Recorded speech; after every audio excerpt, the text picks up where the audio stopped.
Okay. I hear some people got writer's cramp last week. I'll be making it worse this week, I'm afraid.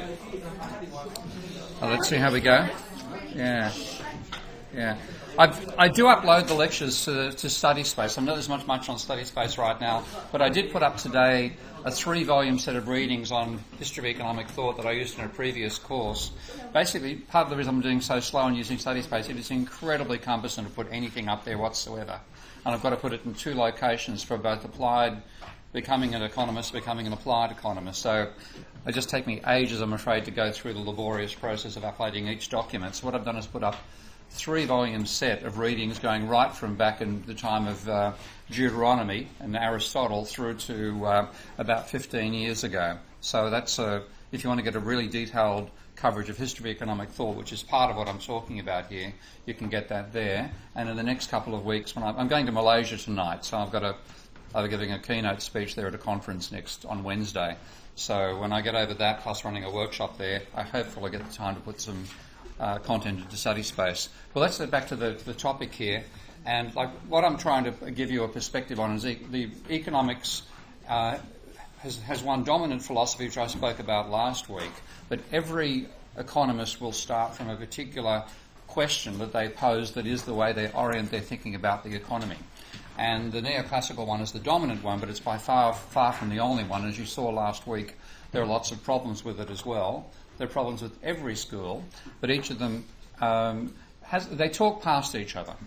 And I don't want you to do that yourselves. I want you to have an understanding of where they all fit in together, and then look at the strengths and weaknesses. And what I'll be doing in the first essay is posing a question much like that. Look at each of the questions that I've shown you that I see as giving the point from view from which most of these schools of economics start, and look at the strengths and weaknesses of each of those questions. And that should give you a capacity to understand, when you read a newspaper, where a particular economist is coming from. The group I'll talk about today is the Austrians. So last week was the mainstream, and their view of a theory of value that says value reflects satisfaction the consumer gets, using an equilibrium method which they persisted with despite proving that it was unstable. And the Austrians I'll talk about this week, their key question I see as being, how does innovation and change occur in capitalism? That's what we're looking at. How does capitalism evolve over time and change the nature of products that occur? And they have a lot in common with the neoclassicals. They share the same theory of value. They see subjective utility satisfaction as being what value is all about. But they really evolved because of a perceived weakness with the mainstream itself. And what they emphasise, and this is very, very different to what I spoke about last week, and I'll be coming back to the mainstream a fair bit in today's lecture, is they emphasise incomplete information. It's simply impossible for people to have complete information even about the present, let alone the future. But the neoclassical school they see as fantasising about the existence of perfect information, and they talk about the market as a way of processing and making a sensible decision using limited information. I think it's a very interesting perspective they've got. And they reject mathematical methods in general, but not completely. I'll talk about that in relation to Hayek shortly. But they say the economy is simply too complex to make mathematical models. So they rule out doing them most of the time. And they, rather than seeing equilibrium as the key feature of capitalism, they see disequilibrium, and how capitalists and capitalism react to disequilibrium as the key feature. And rather than trying to explain equilibrium or assume equilibrium, they try to explain cycles as a process that is generated by a capitalist economy. And they have money playing an essential role as well, which the neoclassical school are still trying to work out why money exists, okay? Let alone including money in an explicit way in their models. They also, the final little summary punchline about the Austrians is they're rather anti-government action. They think government should just get out of the way and let the market do its thing. That includes during experiences like the Great Depression. So when it comes down to the equilibrium idea, they criticise the idea about knowledge that neoclassicals have.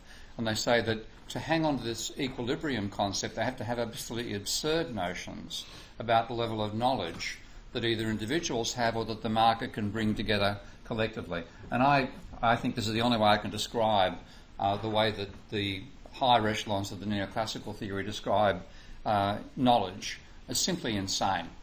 I think anybody should even have taken this seriously, and I want to show you why. This is still used in serious courses in economics. This is De Breu, who wrote a book called The Theory of Value, which is a highly mathematical, very small, but highly mathematical book trying to model equilibrium in general. And here's his definition of a production. He says, a production plan made now for the whole future. In other words, what he means is on one particular day, a producer decides what he or she is going to produce for eternity on that one day. Okay? And on that one day, they know the input-output combinations are going to be possible in the future. So they know if that one day was in 1880, they know that for some strange reason in 1950 they're going to start using nuclear isotopes, which don't exist at the time, but somehow they know about them. That's why I say it's frankly insane to make a set of assumptions like that. Then he talks about this is the certain world. The certainty assumes they know the input-output combinations for the future. Then when he goes to handle uncertainty, what he comes up with, I don't go into the details here, but what he comes up with is a theory of uncertainty that's formally identical to the theory of certainty. Okay? Ridiculous, but that's the type of stuff that neoclassicals were doing. And that's the sort of thing Hayek was criticising. Friedrich Hayek being the guy in the rap I showed you 2 weeks ago, and one of the main developers of Austrian theory. And he says, well, we know the general conditions of self-regulation, in other words, price setting, variations in quantity as well. What we don't know is the circumstances that will cause some adaptation, some change, for example, shifting from petrol cars to electric cars, which we're going through right now. Because we can't know all, to actually know the whole thing, we'd need to know all the interdependencies that exist. With electric cars, you think about the rise of pollution, running out of oil, social desires to have less pollution in cities, all those sorts of things. So what we have is a tiny amount of particular knowledge which we want to contribute to aggregate knowledge we have about society. And you said the market, the things that the Austrians see the market as doing, as providing a means by which the limited amount of information each of us has can be linked together to get at the social level a society which answers most of the needs of people in society. So that's the vision they have. This is a lot of text in this lecture, by the way. Anybody who's writing is going to get serious hand cramp. Quite happy to have you do it, but as I said, the lecture's already uploaded to the study space, so you can see the whole content there as well. Take down the points by all means. It's a good idea to jot down the points that you take as being main highlights, because it's a good part of how one learns and remembers this amount of information I'll go through today. So when you're talking, again, a lot of what the non-orthodox schools do is criticise the neoclassicals because they set the overall economic debate. So a lot of what I'll be talking about today and next week are criticism to the mainstream from the point of view of the different schools I'm talking about. And this is really talking about the Austrians and how they criticise the equilibrium approach that neoclassicals have. So, and this is some of what you'll see here is written well before the manifestations of these weaknesses turned up in the mainstream theory. So Hayek is saying, when he's getting, this is actually may have been during his Nobel Prize winning speech, that you can only make a concept of equilibrium make sense if you have assumptions about how much you can foresee of the future. And he says, if you say you're in equilibrium, talking about individual consumer, then that's okay in isolation. But if you're in equilibrium for the whole society, then you've got to talk about how one person's plans interact with the plans everybody else is making for the future. And he said the only way you can do that is if you only have equilibrium at the macro level, if everybody's plans are consistent. For everybody's plans to be consistent, everybody's expectations about the future have to be the same, first of all. If you have different expectations, you won't reach equilibrium. And secondly, they've also got to be correct. If they're not correct, you'll have expectations about something that doesn't happen. Okay? So you're saying you're going to a totally different sphere when you take this idea of equilibrium for an individual and extrapolate it to equilibrium for the entire economy. Now, this is exactly what neoclassicals actually did. They have built this timeless concept of equilibrium. And again, this is Hayek attacking it here. Again, a lot of text here, so I won't try to go through the whole text that I'm putting up there, but try to bring out the main point. So, because equilibrium is a relationship between actions. So to get those actions to be consistent, you have to have enormous amounts of information, and they end up with what he says is a timeless concept of equilibrium. Now think about all the models you'll do in micro and the applied economics course you're also doing, you'll do in later dates. There's no mention of time on that price, supply and demand axis, is there? Okay? Time is left out. So it's a timeless concept, and as Hayek says, the idea of something being timeless is meaningless. Everything happens in time. So for this to actually work, to be able to ignore time, you have to have foresight being correct for everybody. And he's just not willing to assume that. So if that's true, the need for all these plans to intersect and be consistent just means their concept of equilibrium doesn't make any sense at all when you apply it to the level of an entire economy. So equilibrium requires these shared and correct expectations. And this is all written before this sort of material started turning up in the mainstream themselves. In some way, Hayek realised where the mainstream had to go to make their vision of the macroeconomy actually work. So let's see, again, there's lots of text here. A lot of this is so you've got good notes yourselves that you can go and use later in some of your own research. So the devices used to solve this idea of equilibrium largely imply that everybody knows everything instantly. So every event becomes known instantaneously to every member of society. And that perfect market, the idea of perfect competition, which again you'll get in your micro courses, that requires the whole economic system has to be one perfect market in which everybody knows everything. Now, if that's the case, and Hayek makes this point himself, if everybody knows everything, what do you need the market for? Okay? In some sense, it's the idea of the market which makes the market itself superfluous. So rather than being a theory of economics, it's a theory of all of us being infinitely knowledgeable beings who therefore don't really need any sense to any structure to coordinate because we already know everything anyway and we're already coordinated. So what he says, you come up with this idea of a quasi-omniscient individual. Now, decades after he made this point, that's what Neoclassical started to produce, of course, without having read Hayek in the first place. And again, that's why I want you to read as broadly as you can in economics rather than just staying inside textbooks. So the Neoclassical explanation of how people reach consistent expectations was first devised by a guy called Muth, trying to explain what's called the cobweb cycle in things like prices of pigs and quantity of pigs being produced in American farms and wheat and so on. People saw a regular cycle which looked like a cobweb when you drew it on the supply and demand curves. And rather than having that explanation, he wanted to say that people have got this foresight that lets them predict where the prices are going to be in the future, and the market is nowhere near as unstable as the data implies. But to say that, Muth said he'd like to suggest that expectations are informed predictions of future events, and therefore they're much the same thing as projecting forward conventional economic theory. And as part of that argument, he made this statement at one point, saying information is scarce, and the economic system generally does not waste it. Okay? And then most neoclassicals skip over that, but think about it, that's internally inconsistent with neoclassical theory, because if you say something is scarce, then it has to have a price. Okay? If it has a price, a rational person, again according to neoclassical theory, would buy it until such time as the marginal utility from having that thing is equivalent to the marginal cost of acquiring it, which case you wouldn't use all information because that would cost you an infinite amount of money. So the whole idea of rational expectations is unsound even within the neoclassical framework. But that's what the theory ended up having, and that's why the Austrians are so critical of it. So they see the market succeeding not because people have rational expectations, but because the market enables us to combine in some meaningful way the limited information that millions of people have in the market system. So we've got this idea of spontaneous order, and you'll see that phrase throughout the Austrian literature. Not meaning order comes about instantly, but the order evolves out of the market system itself and changes over time.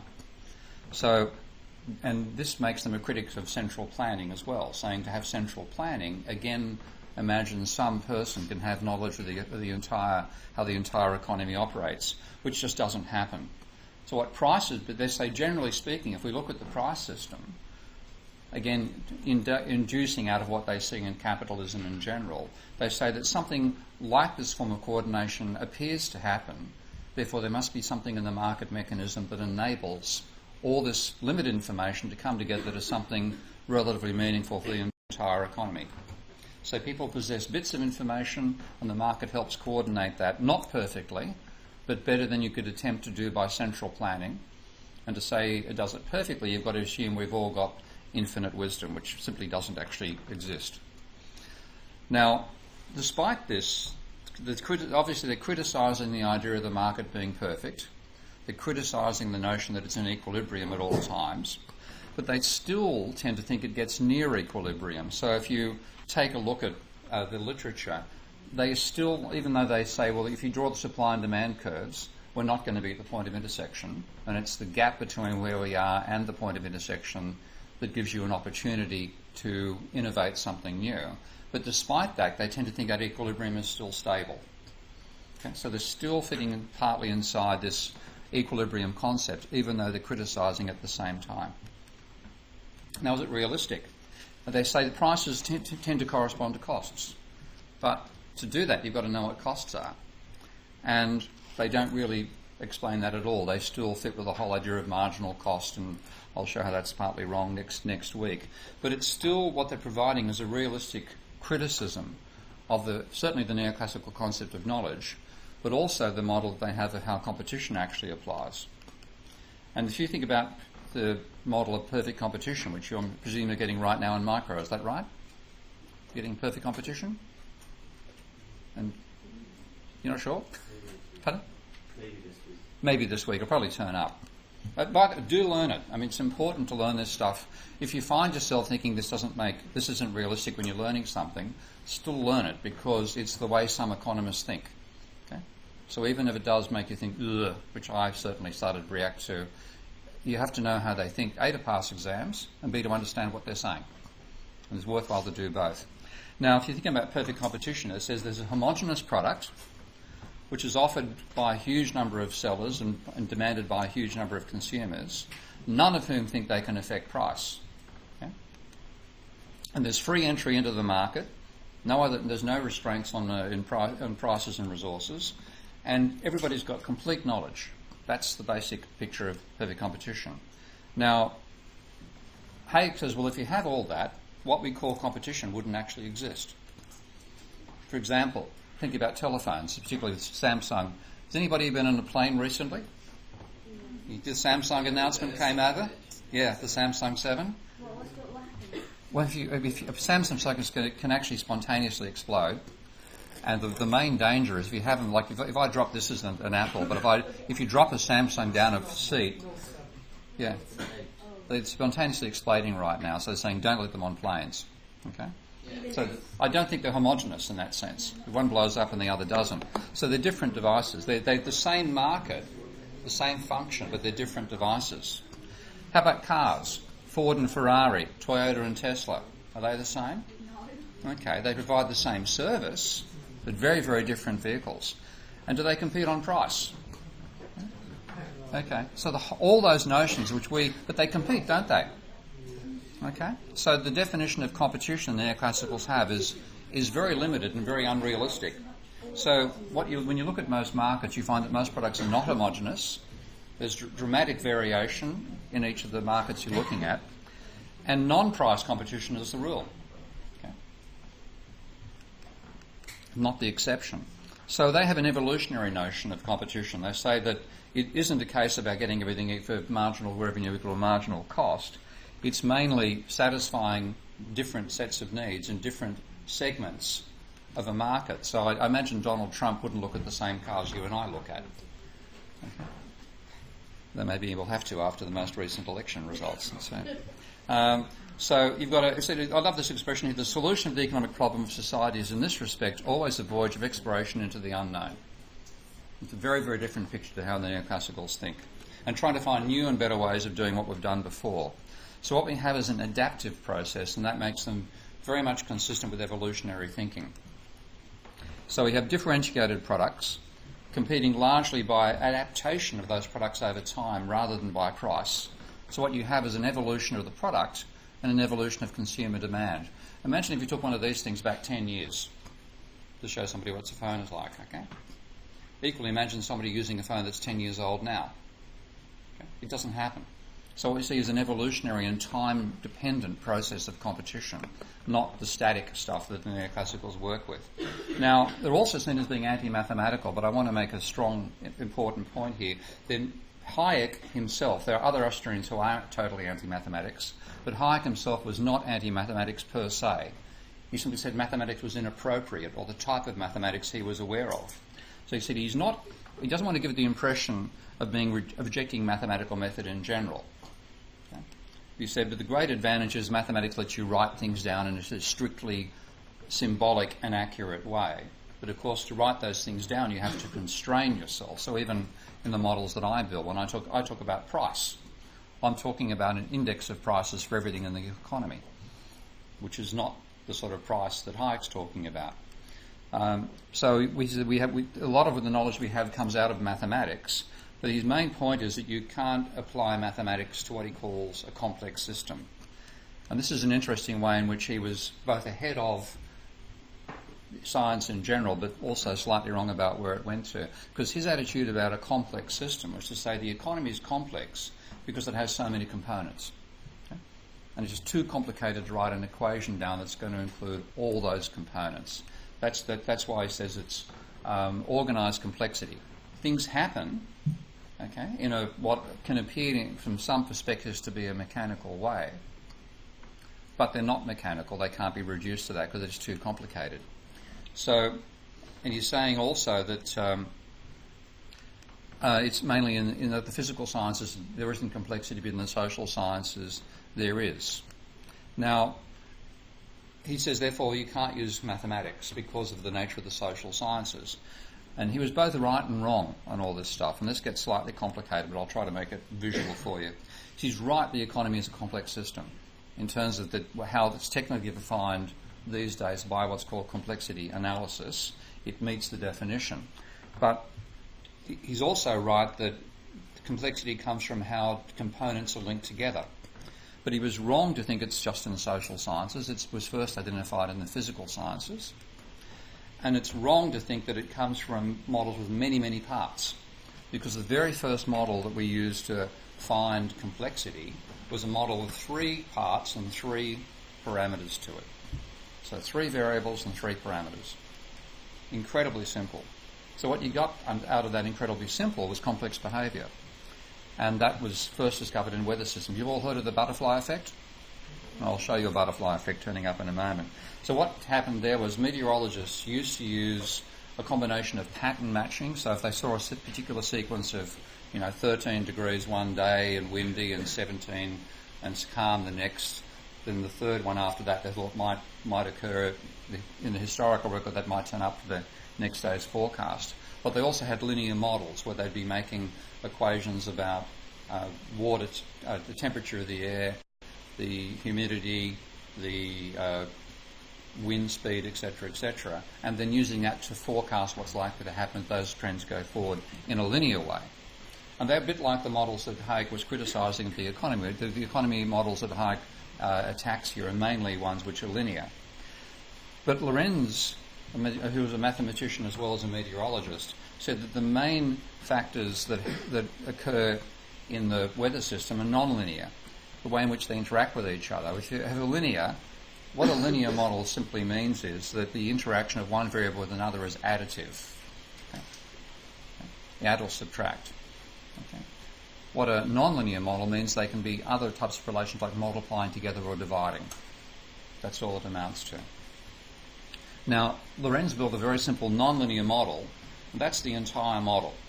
Those are the parameter values for beta, sigma, and rho, the initial conditions for x, y, and z, and the equations for x, y, and z. You can write them down in a tiny section of one screen. So, in that sense, it's not complicated. There's not lots of parts to it. But it was a surprise to Lorenz and to meteorologists in general, you got incredibly complicated behaviour out of that.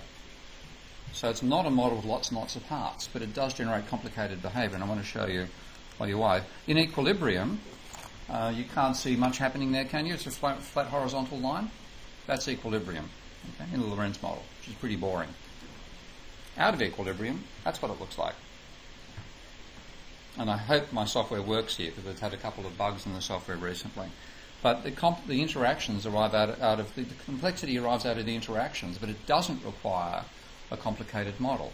It just requires a model in which more than two variables interact in a non-linear way, and then you've got a complex system. Let's just hope this works here. Let's see.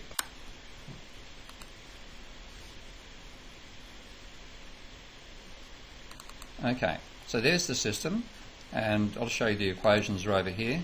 This is exactly the equations I showed you a moment ago, done as a flowchart in this Minsky software. I didn't write the software, but I designed it, but I didn't write it.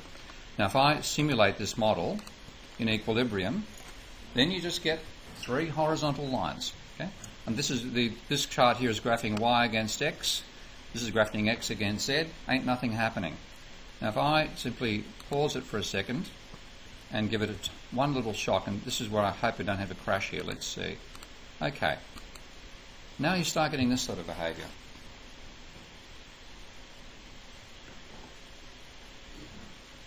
You can see why they talk about the butterfly effect. Pattern over time starts to look like the wings of a butterfly.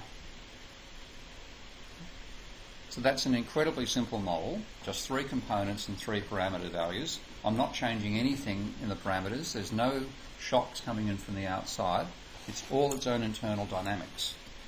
But that was the basis of what's become the weather forecast you and I look at on television these days. Incredibly sophisticated computer graphics. Way at the back of it, at the very beginning, was this incredibly simple model with extremely complex behaviour. And meteorologists were quite happy to adopt it because they were simply trying to predict the weather more accurately than they could do with linear systems, and Lorenz showed them the way to do it. So that's what is really meant by complexity, and it's not what Hayek thought it was.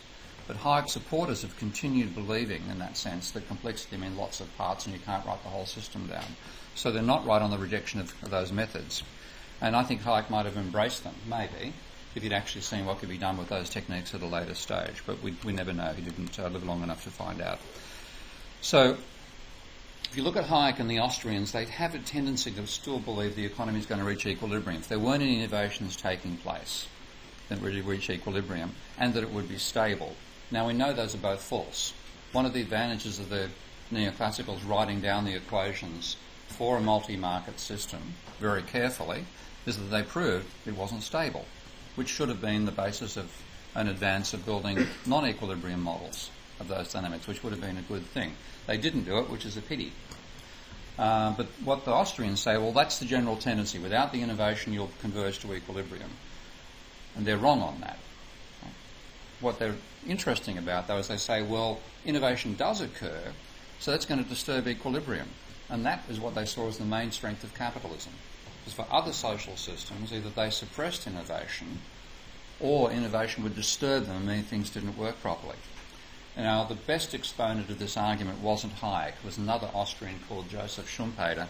And he's also Austrian by birth, but one of the funny things about the Austrians is they're ideological in the sense they want to be pro-capitalist.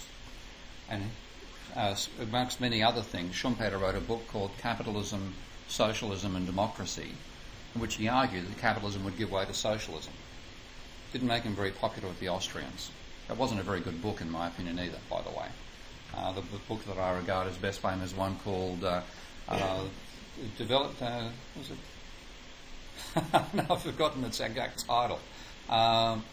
Theory of Economic Development. It's only a very short book, but incredibly dense in terms of its content.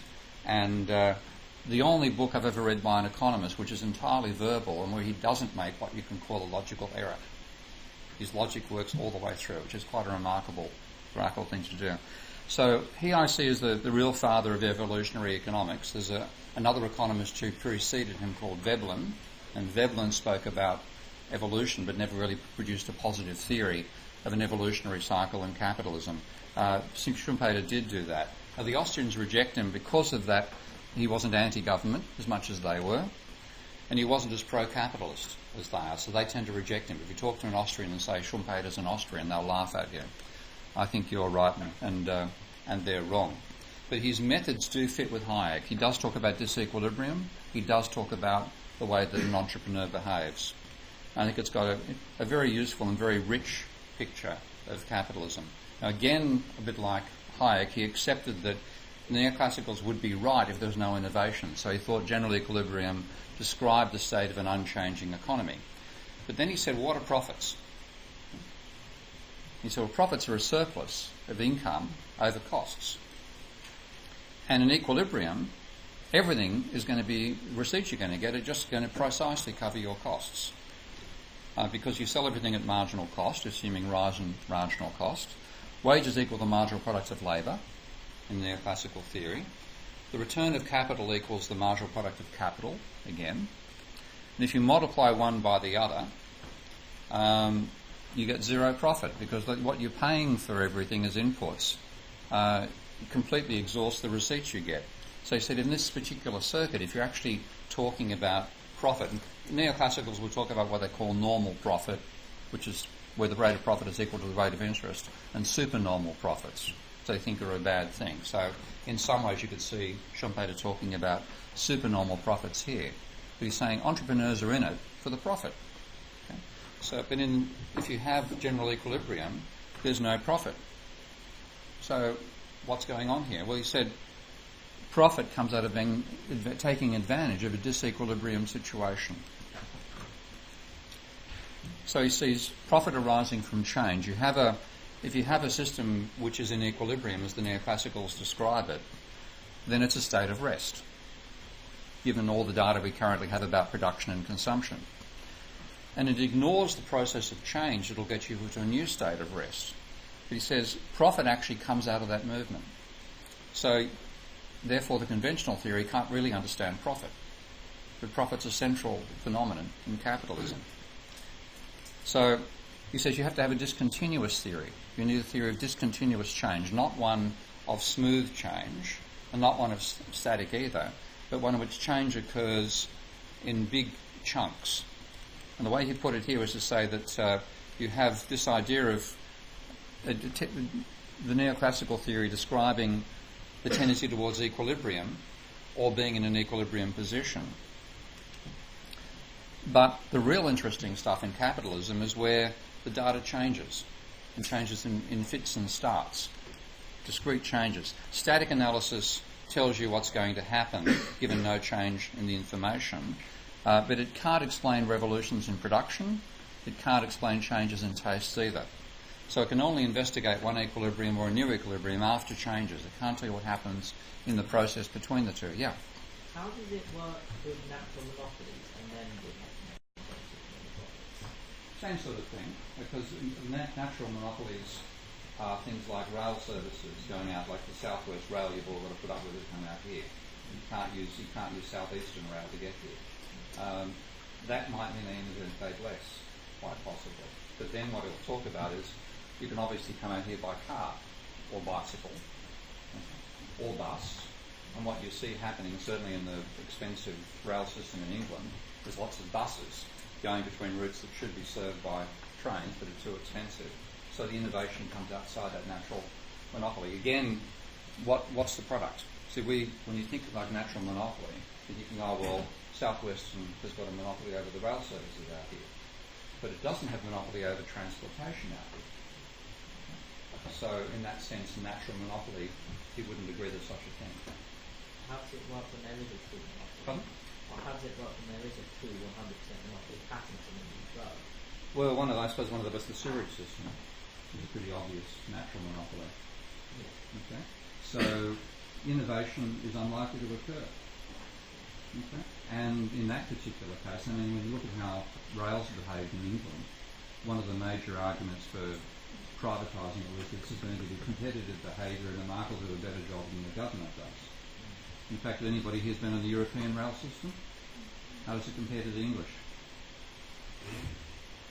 Thrashes it. So the state's done the innovation there, whereas the private ones have really been rent seekers in that sense domestically. We've lost out by following this ideology of competition always being better. So sometimes, and this is the sort of stuff you'll get coming out of Schumpeter rather than strictly Hayek and so on, sometimes, given that type of behaviour, you're better off to have the state owning it. Good point.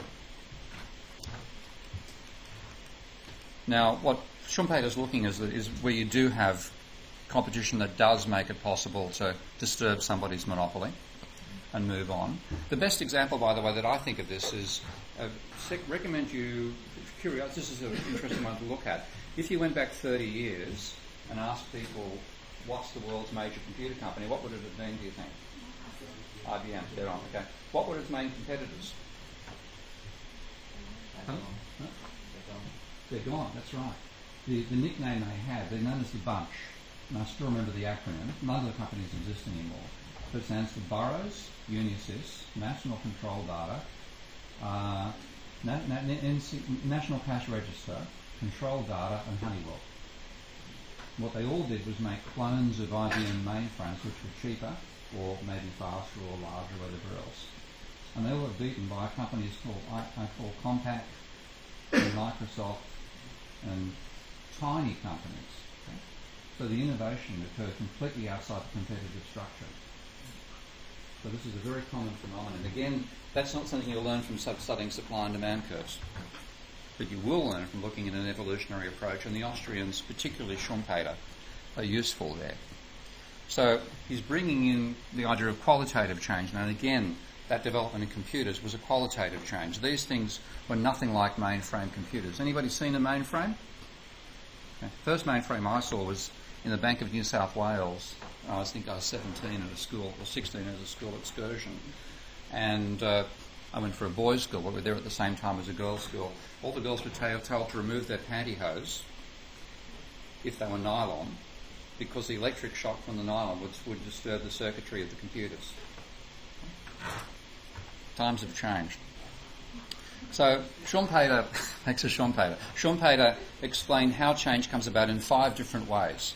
He said, you can bring in a new good. So in that classic case, the iPod, which was the first major innovation that Apple did, disturbed the whole music industry, because before that it was cassettes and vinyl records. Okay? Whole new technology of MP3 players, as we now call them. That's a new good. A new method of production. So you find some new way of making something. The classic one you would all have learned at school, possibly, is the Bessemer process to make steel, which was much, much cheaper than the previous processes, pumping oxygen into the liquid metal. Opening of a new market, so China becomes a new market, for example. Conquest of a new source of raw materials, or half-manufactured goods. Again, China's provided that as a new source of cheap inputs, but again, finding a new mine somewhere. Asteroids would be the current one for Elon Musk. And carrying out a new organisation, so reorganising an industry. Those are the 5 qualitative areas that he sees you can get change coming out of. And when you talk about introducing a new product, all these things are going to be flying out of equilibrium. So all the normal stuff, the neoclassical stuff, just applies in equilibrium. The interesting stuff for Schumpeter applies in non-equilibrium. And one again, I have a lot of respect for him as a writer in general, and for a theorist, in the way he actually organises his thought. And he made a set of assumptions, as any person making a model has to do, whether they're doing a mathematical model or a verbal one. But his assumptions are very unlike what you're used to. Let's assume perfect competition. Let's assume perfect knowledge, etc., etc. Totally unrealistic. And they make it easy for you to jump over the difficult stuff. What he assumed was all innovation comes from new firms. So he assumed that every new innovation came out of a new company. That makes it harder to explain, because we know a lot of innovation is done inside existing companies. He said it's not essential. It can happen that combinations are carried out by existing companies, but he's going to make it harder for himself with this assumption of saying, how can you explain innovation coming out of a new company? It makes the explanation more difficult. He also assumed the economy is fully employed. Now, of course, we know most times there are unemployed resources. You can hire unemployed workers. There are unemployed machines around you can get hold of to make new machines. So that's making it harder for him as well. So he's making assumptions that clarify what he's talking about, but don't make it easy to reach his results.